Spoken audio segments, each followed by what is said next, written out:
నొప్పి మాయం, సర్జరీ దూరం, ఆపరేషన్ లేకుండా మోకాళ్ల నొప్పులకు ఆధునిక చికిత్స ప్రాణ పెయిన్ క్లినిక్.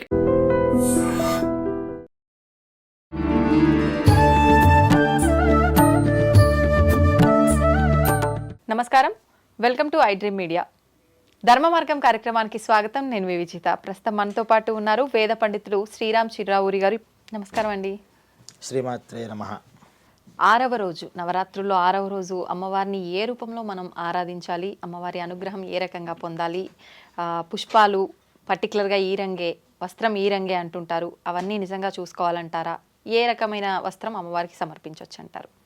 సంపత్కరాణి సకలేంద్రియ నందనాని సామ్రాజ్యదాన నిరతాని సరోరుహాక్షి త్వద్వందనాని దురితాహరణోద్యతాని మామేవ మాతరనిశం కలయంతు మాన్యే అని శంకరాచార్య స్వామి వారు కనకధారా స్తోత్రం చేశారు.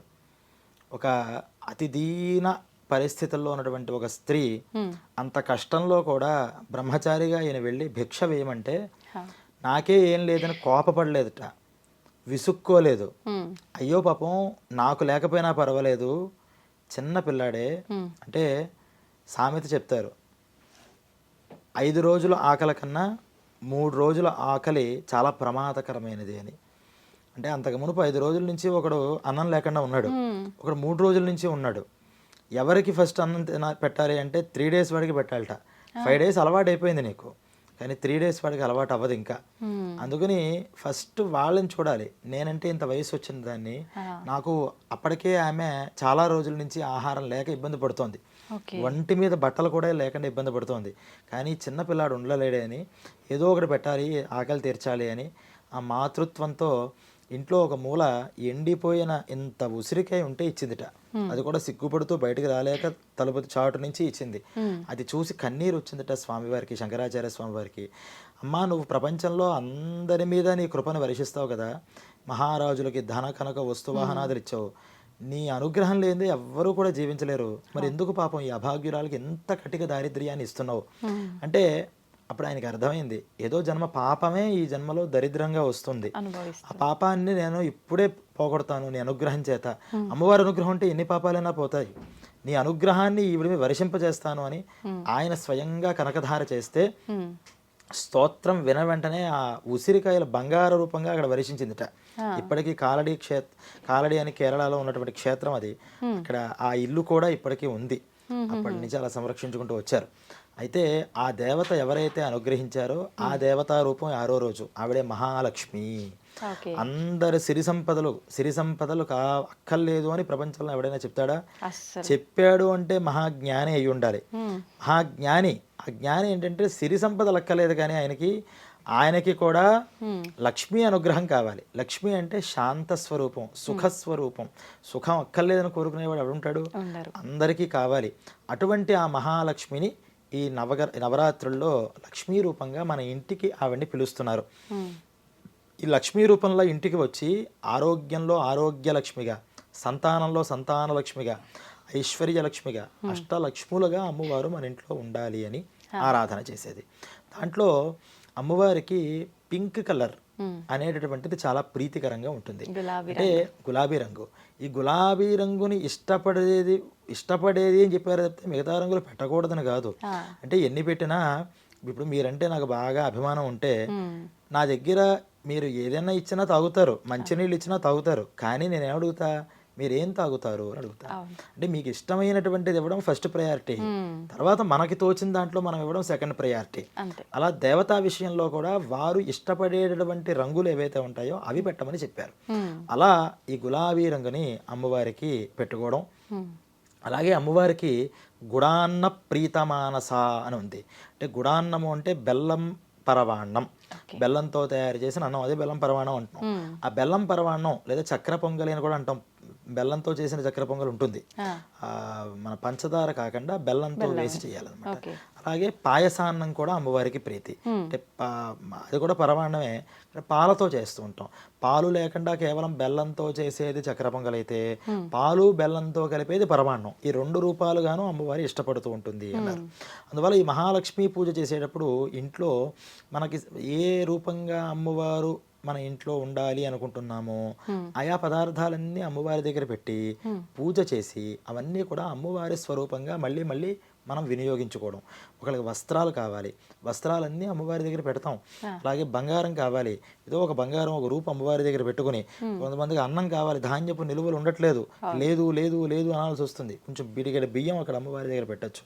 మన హైదరాబాద్ లాంటి నగరాల్లో నీరు కూడా అమ్మవారే, నీరు లేని ప్రదేశాలు చాలా ఉన్నాయి. చిన్న గ్లాసులో నీళ్లు పెట్టి అమ్మవారిని నీటి రూపంగా భావన చేయడం. అలా ఎవరెవరికి ఏ సంపదలు కావాలో అవన్నీ కూడా అమ్మవారి దగ్గర పెట్టి ఆరాధన చేయడం వల్ల లక్ష్మీ అష్టోత్తర నామాలు కానీ, కనకధారా స్తోత్రం కానీ, ఇలా అష్టలక్ష్మీ స్తోత్రాలు ఉన్నాయి. ఇలా ఏది వాళ్ళకు వస్తే ఆ స్తోత్రాలతో అమ్మవారిని ఆరాధన చేయడం వల్ల 6వ రోజు మహాలక్ష్మి వాళ్ళ ఇంట్లో సాన్నిధ్యం వహిస్తుంది. అంటే ఇవన్నీ మనం చూస్తే ఒక్కొక్క రోజు ఒక్కొక్క రూపంగా రావడం ఏమిటి అంటే, ఒకే రూపంగా వస్తే మనం అన్నీ కూడా అర్థం చేసుకోలేం. ఏ రూపంలో ఏది వస్తే ఆ కష్టం ఉన్నవాడు అంత శ్రద్ధగా అమ్మవారిని కొలుస్తూ ఉంటాడు. ఒకటి ధనం ఉంటుంది బాగా, పాపం ఇందాక మనం చెప్పుకున్నాం, ఆహారం తింటే తినే యోగ్యత ఉండదు పాపం. వాళ్ళు అన్నపూర్ణ రూపంగా కొలుస్తారు, వాళ్ళ మనస్సు అన్నపూర్ణ మీద ఉంటుంది. ఒకడికి బాగా చదువు ఉంది, సరస్వతి మీద నువ్వు మనస్సు పెట్టరా అంటే పెట్టలేడు, లక్ష్మి లేని దాని మీద మనం పెడుతూ ఉంటాం. అలా అమ్మవారు లేనిది అనేది భక్తులకి ఉండకూడదని అన్నిటి మీద ఆవిడ ఒక్కొక్క రూపాన్ని పొందుతూ వస్తుందిట. అలా 6వ రోజు ఈ మహాలక్ష్మి రూపంగా అమ్మవారు వస్తుంది. ఆవిడకి ఈ రకమైన నివేదనలో, ఆవిడ ఎక్కడ పుట్టింది? తామరలో పుట్టింది. అందుకని ఆవిడని ఏమంటారంటే కమల అంటారు, పద్మావతి అంటారు. ఈ పద్మ కమల అనేటటువంటి పదాలన్నీ కూడా తామరని సూచిస్తూ ఉంటాయి. ఆవిడ కళ్ళు ఎలా ఉన్నాయి అంటే తామరల్లా ఉన్నాయట, నోరు కూడా తామరలా ఉంది, ఆవిడ ముఖమే తామరలా ఉంది. ఆవిడ ఉండేది ఎక్కడ అంటే తామరలో ఉంది. ఆవిడ ఇంకో తామర ఏమిటి అంటే విష్ణువు యొక్క హృదయ కమలం అంటూ ఉంటాం. హృదయం కూడా కమలంలా ఉంటుంది అని. ఈవిడ ఉండేది అమ్మవారు ఆ విష్ణుమూర్తి యొక్క వక్షస్థలంలో ఉంటుంది అని చెప్తూ ఉంటాం కదా. అలా ఈ అమ్మవారు మహాలక్ష్మి రూపంగా ఉంది. ఇక్కడ మరి విష్ణుమూర్తి భార్య అంటున్నారు, ఎవరి ఈ మహాలక్ష్మి అంటాం. ఈ విష్ణుమూర్తికి ఉన్నటువంటి లక్ష్మి అంటే శక్తి, భార్య అంటే దేవతల విషయంలో మనలాగా తాళి కట్టిన భార్యలు అని కాదు. అక్కడ విష్ణుమూర్తి యొక్క శక్తి అంటే ఏ పవర్ ఉంటే విష్ణుమూర్తి పని చేయగలుగుతున్నాడో ఆ పవర్కి విష్ణు మహాలక్ష్మి అని పేరు. అదే పవర్ మళ్ళీ ఇక్కడి నుంచి జనరేట్ అవుతోంది, ఈ లలితా త్రిపుర సుందరి నుంచి. అలా ఈ అమ్మవారు ఈ మహాలక్ష్మి రూపంలో భక్తుల్ని అనుగ్రహించడం కోసం వచ్చింది. ఏ భక్తులైతే ఎవరి ఇంట్లో ఈ నవరాత్రి చేస్తూ అమ్మవారికి సంబంధించినటువంటి లక్ష్మీ అష్టోత్తరాదులతో అమ్మవారిని అర్చన చేస్తారో, అలా ఆవిడకి ఇష్టమైన తామర పూలతో పూజ చేస్తారో, అలాగే ఆవిడకి బిల్వ ఫలాలు కూడా ఇష్టం.